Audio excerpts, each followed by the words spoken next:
যারা high pressure, low pressure, তারপর হচ্ছে হার্টের রুগী এবং কি যারা হচ্ছে জরায়ুর সমস্যায় ভুগছেন, তারা সরাসরি কোনো দালালির প্রয়োজন নেই। কর্মকান্তা হাসপাতালে একটা টিকিট কাটবেন, টিকিট কেটে আপনারা এই 20 নম্বর রুমে এসে যোগাযোগ করবেন।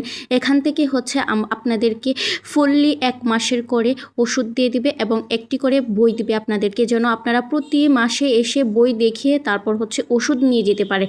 এখানে ডায়াবেটিক্সেরও ওষুধ দেওয়া হয়। এখানে কোনো দালাল, কারো কোনো কিছুর দরকার নেই। আপনারা জাস্ট হচ্ছে একটা টিকিট কাটবেন আর এখানেই আসবেন। এখান থেকেই হচ্ছে সব কিছুই বলে দেবে আপনাদেরকে কি কি করতে হবে। সো আপনারা হচ্ছে যারা বলছেন যে আমরা আসলে হাসপাতালে ওষুধ খাই না, এই ভিডিওটা আসলে তাদের জন্য না।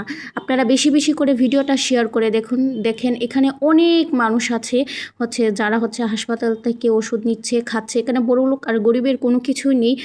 হচ্ছে যারা হচ্ছে আপনাদের আশেপাশে যারা আছে অনেক অসুস্থতায় ভুগছে, তাদেরকে প্লিজ বলে দিবেন এবং ভিডিওটা বেশি বেশি করে শেয়ার করেন।